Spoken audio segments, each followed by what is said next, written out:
Bogota, 6h30 du matin. Nous ne sommes pas dans un pensionnat, mais dans une caserne.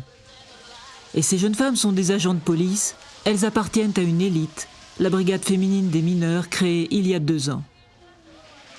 Presque toutes ont moins de 25 ans. Pour toute la ville de Bogota et ses 6 millions d'habitants, elles ne sont que 300 sur 16 000 policiers. Pourtant, ces visages, celui d'Eliana par exemple, ou de son amie Sonia, représentent l'autre visage de la police colombienne. Une police à la réputation trop souvent entachée par la corruption et la brutalité et qui cherche à reprendre contact avec la population. C'est justement pour cela qu'on a choisi des femmes. Une femme a l'air très élégante avec cet uniforme, non? Ici, en Colombie, l'apparence compte beaucoup. Et nous sommes très féminines. De toute manière, nous nous comportons comme des femmes. Bien que nous soyons dans une institution masculine. Mais c'est comme ça.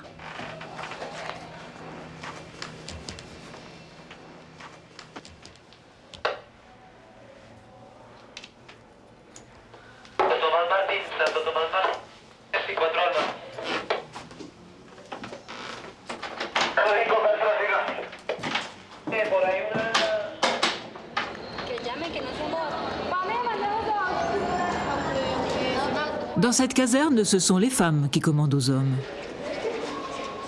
Car elles ont un niveau de formation et un statut supérieur à ceux d'un agent de police ordinaire.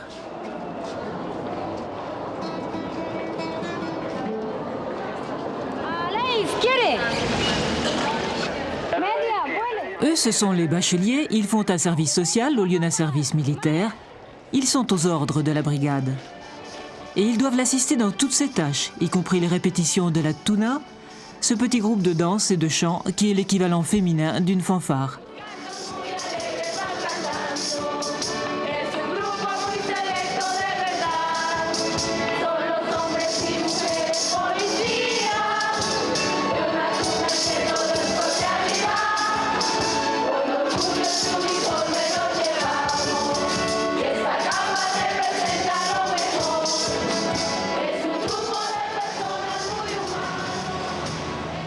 Mais pour faire le travail d'Eliana et Sonia, le charme ne suffit pas. Il faut du courage.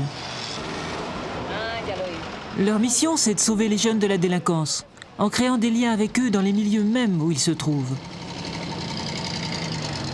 Ce bus va les conduire dans l'un des quartiers les plus dangereux et les plus sordides de la capitale.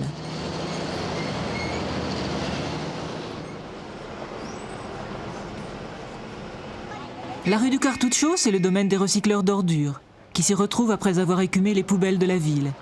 C'est aussi une espèce de cour des miracles où se côtoient mendiants, voleurs, drogués à la colle, à la marijuana ou, plus grave, au bazuco, un sous-produit de la cocaïne. Ils se sont donné le nom de ñeros, qui veut dire compagnons. Mais il n'y a pas si longtemps que des policiers les surnommaient les desechables, les déchets, et faisaient des cartons sur eux. Alors ils se méfient et sont prêts à l'affrontement. Pourtant, Eliana et Sonia vont les voir seules et sans armes. Comment ça va? Qu'est-ce que tu deviens, hein? Ça va bien? Est-ce que tu te drogues? Ben oui, je prends de la marijuana. Hein? De la marijuana? Tu prends de la colle? Et depuis quel âge prends-tu de la marijuana? Oh, je fume depuis que j'ai 13 ans. Ah, c'est rien. Oh, à ce stade, on peut s'arrêter. Bien sûr. Ça t'intéresserait d'apprendre à lire et à écrire? Écoute, nous, la police, on a un groupe d'alphabétisation à l'école Santa Inés pour vous apprendre à lire et à écrire. Et tu sais, nous, on vient tous les jours ici. À l'entrée de la rue, où des observateurs des ñeros sont aux aguets, il y a ceux qui ne sont pas encore tout à fait intégrés. Le jeune Alice, par exemple, qui vient d'arriver. Ce sont les meilleurs candidats pour l'alphabétisation, car tous les ñeros ne voient pas d'un bon œil cette intrusion. Ils se disent qu'on essaie sans doute de les rouler, mais il y en a qui nous acceptent. Certains à côté nous ont beaucoup soutenus. Mais il y en a d'autres dans la rue qui ne nous acceptent pas, parce que ça ne leur plaît pas, ça leur déplaît qu'on en fasse sortir du tas. Que pensez-vous de votre travail? Pour moi, c'est une fierté, une très grande fierté. Ça vous plaît? Oui, ça me plaît vraiment beaucoup. Ça me plaît, même si ça peut sembler repoussant à cause de leur état. Mais en fait, on n'y attache pas d'importance. Et eux, ils se rendent compte qu'on les traite comme des gens normaux, que chacun d'entre eux est une personne.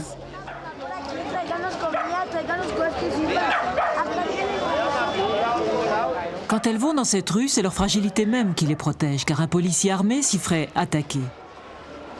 Les élèves, eux, arrivent plus tard, et tout seuls, car partir directement avec elles serait très mal vu.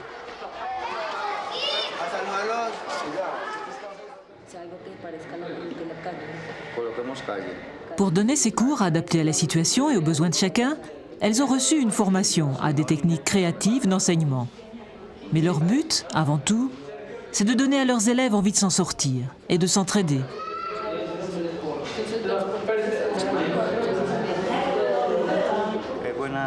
C'est un bon professeur. Ici, on s'entend bien, entre compagnons. Je dis compagnons parce qu'on s'aime bien tous ici. On forme un groupe. Voilà ce que je pense. Pourquoi es-tu au cartucho? Parce que je me suis disputée avec ma maman, avec mon papa. Tu ne veux pas retourner chez tes parents? Pourquoi? Non, madame. Quel âge as-tu? 15 ans. 15 ans? Et tu es partie de chez toi? Oui, madame. Tu n'y retourneras pas? Non, madame. Que veux-tu faire? Je veux travailler avec mes terres cuites. Je veux faire une petite entreprise avec mon copain. Oui, une petite entreprise. Je veux travailler. Une entreprise de quoi? D'objets en terre cuite. Travailler. Oui, parce que je ne veux pas retourner chez mon papa et ma maman. Qu'est-ce qu'ils t'ont fait? Non, c'est mon papa. Qu'est-ce qu'il t'a fait, ton papa? Il m'a jeté de la maison. Et ça ne vous paraît pas dangereux, ce qu'il fait? Oui, mais peut-être qu'à la maison, il courait plus de risques encore. Et qu'est-ce qu'il peut faire? Eh bien, je ne dis pas qu'il doit aller à la rue, mais il pourrait peut-être trouver quelqu'un de sa famille ou un ami. Ou bien alors rester dans la rue. Mais là, le problème, c'est qu'il y a la drogue. Comment trouves-tu Eliana? Jolie, belle.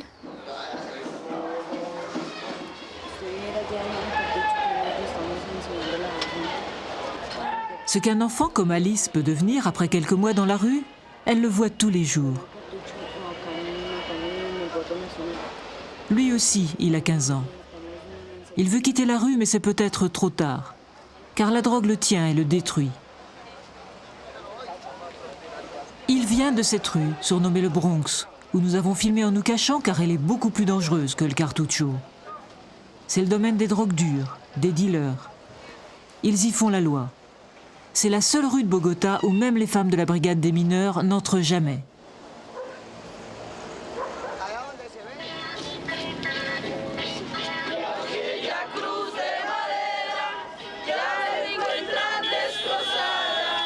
Nous sommes toujours à Bogota, mais dans le quartier de Ciudad Bolívar, l'une des banlieues les plus peuplées et les plus pauvres. Ce jour-là, on enterre un jeune de 17 ans. Il avait 16 frères et sœurs.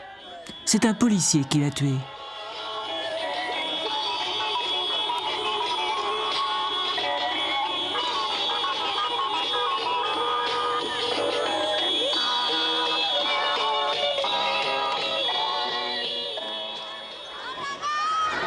Au même moment, au poste de police le plus proche, les femmes de la brigade des mineurs jouent avec les enfants à la sortie de l'école. En se rapprochant d'eux, elles espèrent prévenir la délinquance, gros problème de ce quartier. Mais l'ambiance est tendue. On craint une réaction de l'entourage du mort, des représailles contre la police. Le caporal Edith Murillo a beau afficher un sourire, pourtant elle s'inquiète, car une grande sortie d'enfants est prévue pour l'après-midi.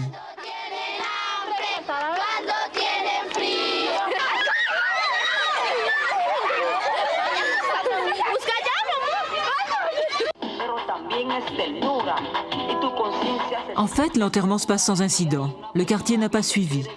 Le jeune et sa famille avaient mauvaise réputation. Seuls ses proches l'accompagnent, lui faisant écouter, à travers le cercueil, ses airs préférés, selon le rituel des mauvais garçons.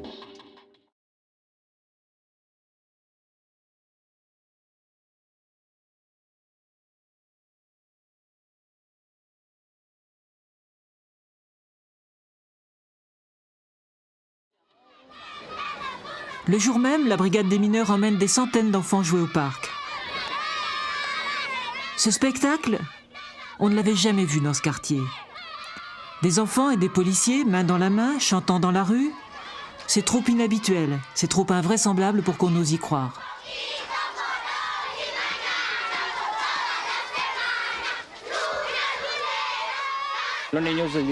Les enfants ici, il faut faire très attention. Pratiquement, on est obligé de les tenir enfermés dans la maison parce qu'on ne peut pas les laisser tout seuls. Pourquoi ? On les vole, on les attaque, on leur arrache leurs vêtements.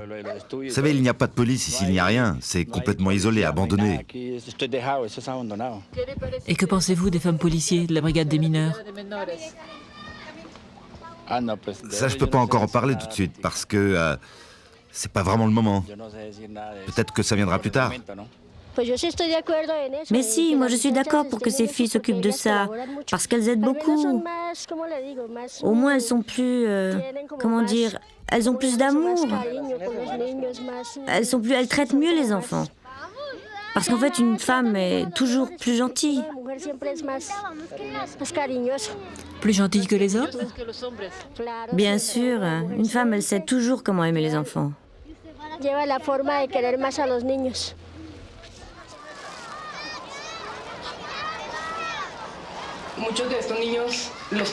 Pour la plupart de ces enfants, leurs parents doivent travailler loin.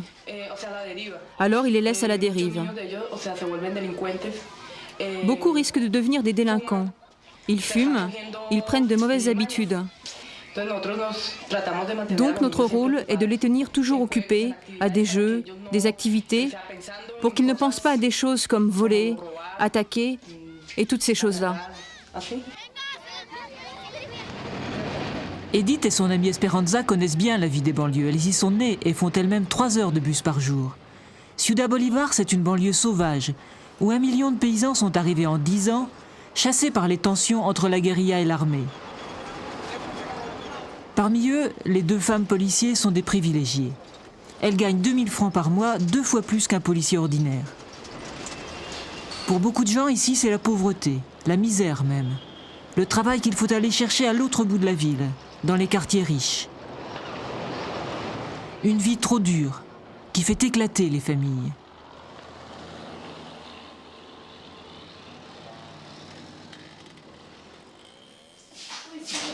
Avec un petit salon de coiffure installé au rez-de-chaussée de la maison, la famille d'Edith s'en sort bien.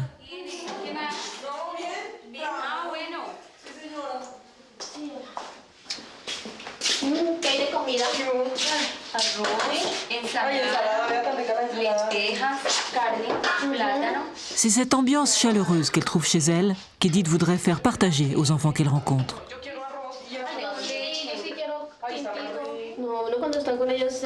Quand on est avec eux, on se sent comme une maman. Comme une maman, parce que c'est vrai, on est des policiers. Mais avec eux, on est comme une maman. Et eux nous voient au début avec indifférence, mais quand on commence à leur parler, ils nous voient comme une maman, et nous, on les voit comme un enfant, comme mon enfant. Même si j'en ai jamais eu, mais c'est comme ça qu'on les voit. Et c'est pour ça que dans nos activités avec eux, on ne va jamais avec des armes.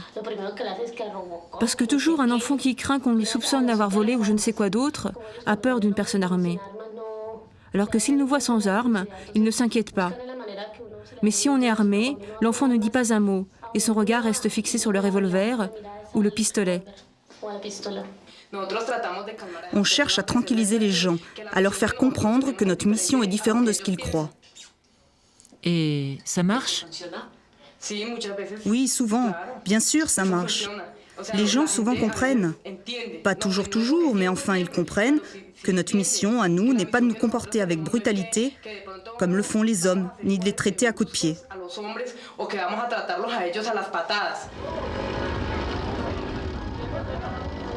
Ce jour-là, la police semble sur le pied de guerre. Elle quadrille tout un quartier, sur les hauteurs de Ciudad Bolívar, à la recherche d'éventuels guérilleros, craignant qu'ils ne surviennent par les montagnes, comme ils l'ont fait 2 mois auparavant en tuant 2 agents. Et pourtant, il s'agit d'organiser une fête, pour resserrer les liens entre la police et la population.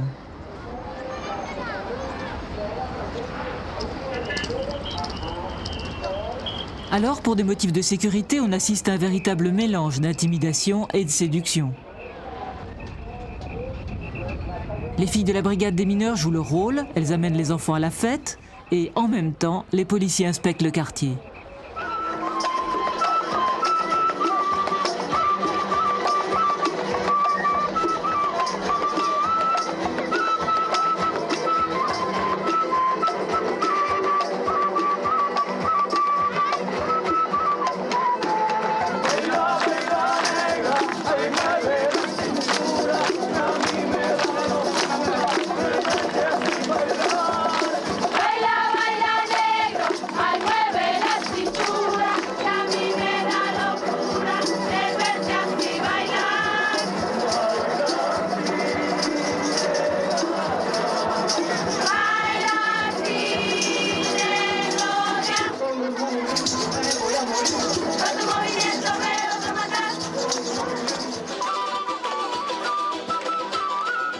En fait, c'est avec ces jeunes bacheliers, ces femmes policiers désarmées, que ces gens qui en ont trop vu acceptent d'établir le contact.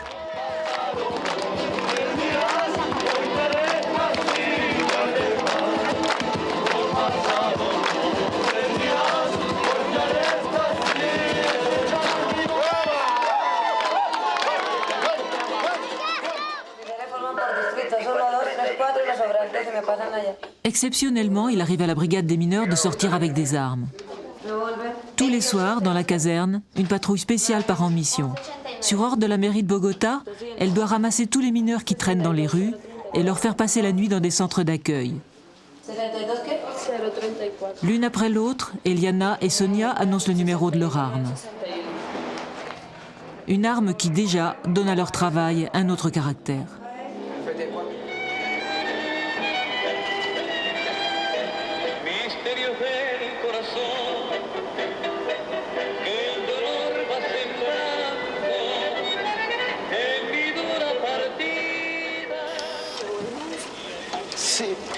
Dans un distributeur de billets, la patrouille découvre un groupe de gamins des rues, se réchauffant les uns contre les autres.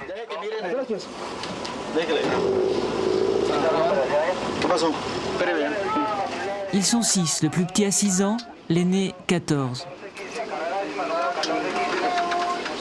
Ils sont frères ou cousins et vivent ainsi depuis des mois, après avoir plaqué leur mère qui les battait.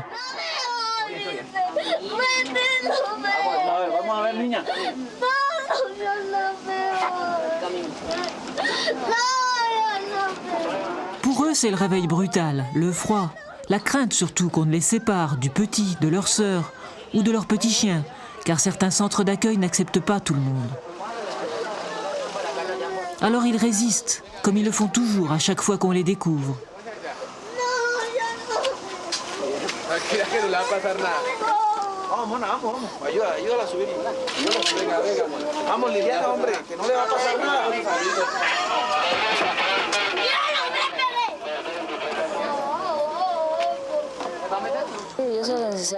Ils sont habitués à ce qu'on les ramasse et qu'on les amène de lieu en lieu. Ces enfants-là, ils vont jusqu'à choisir leur endroit, en disant « je veux pas aller ici » ou « j'ai envie d'aller là parce qu'on me traite mieux ou moins mal » ou parce qu'on prend le petit frère.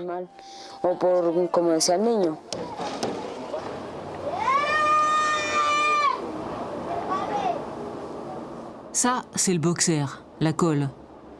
Ils l'ont sorti exprès, par provocation. Avec 4 francs, à peine, ils en achètent une dose pour toute la nuit.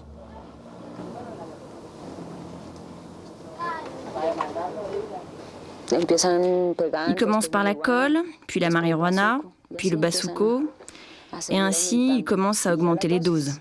Et ça devient une question de dose. Demain, ces enfants seront de nouveau dans la rue, en manque de colle, mais surtout en manque d'affection. que me destroza el corazón en pedazos. Me siento solo como una pluma en el aire. ¿De qué me sirve ya la vida en este mundo si ya no tengo las caricias de mi madre? No hay tesoro más valioso en este mundo como la madre que nos dio el ser y la vida, que su cariño nos ofrece hasta que muere. Se llora siempre cuando ya se ve perdida. Cette nostalgie de la mère, Eliana et Sonia la sentent chez les enfants. Et c'est bien cela qui leur donne envie de continuer.